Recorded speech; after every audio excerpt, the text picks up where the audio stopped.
Hello friends, welcome back to my YouTube channel Varsha nursing classes. आज हम पढ़ेंगे जननी शिशु सुरक्षा कार्यक्रम के बारे में। ये किस तरीके का प्रोग्राम है उसके बारे में पढ़ेंगे।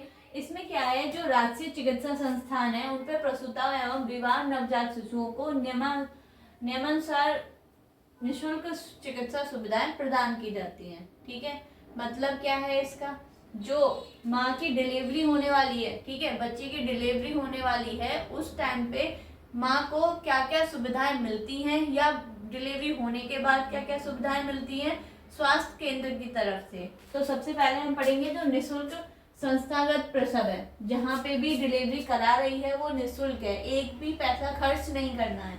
नेक्स्ट आता है निःशुल्क सीजेरियन प्रसव।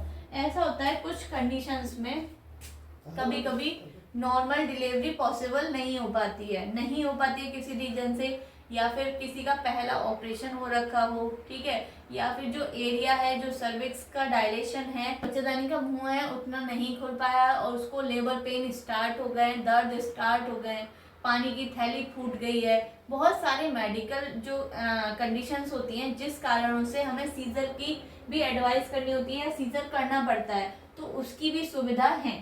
ठीक है, जो कि कैसी है, निःशुल्क सुविधा है, कोई आपको चार्ज नहीं देना है। निःशुल्क दवाइयां व अन्य उपयोगी सामग्री, जो भी उसके उपयोग में सामान लग रहे हैं वो भी निःशुल्क मिलेगी और दवाई भी आपको निःशुल्क मिलेगी। निःशुल्क जांच, रक्त, पेशाब, अल्ट्रासाउंड इत्यादि, जो भी गर्भवती महिलाएं हैं उसकी 4 जांच होना अनिवार्य है, जिससे कि हमें पता चल सके महिला में खून सही है, बीपी सही है, सारी चीजें ठीक चल रही हैं या नहीं चल रही हैं। अगर मान लो बाई चांस कुछ भी चीज सही नहीं है तो वो डॉक्टर से इलाज ले सकती है।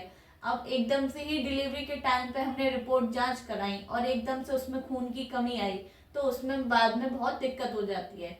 तो इसीलिए हमें पूरे 9 महीने में 4 जांच हमारे पास होनी ही चाहिए।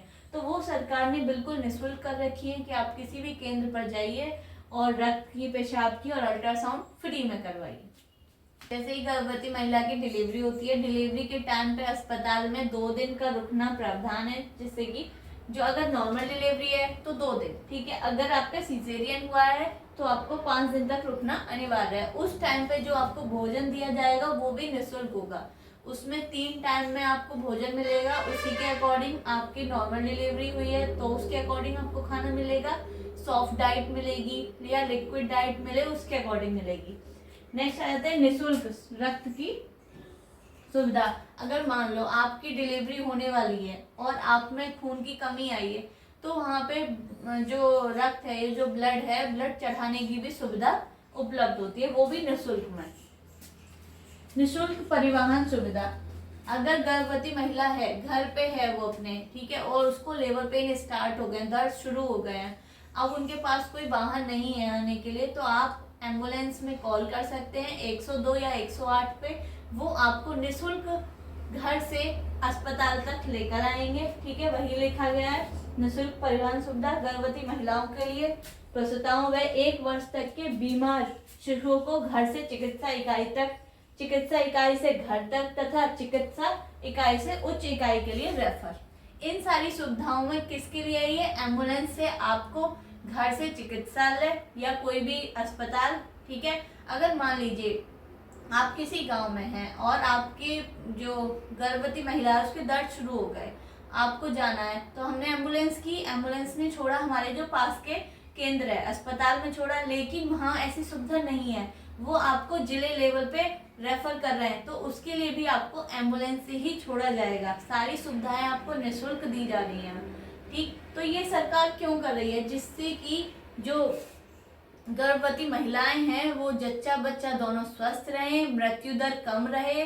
ठीक है, अगर आपको मेरी वीडियो अच्छी लगी हो तो लाइक करें और सब्सक्राइब करें मेरे चैनल को, क्योंकि इस वीडियो को बनाने में बहुत टाइम लगता है, बहुत मेहनत लगती है। सिर्फ आपको सब्सक्राइब करना है, जो लाल वाला बटन है उसको क्लिक करना है, जिससे कि आपको सारे नोटिफिकेशन टाइम टू टाइम मिलते रहेंगे। Thank you.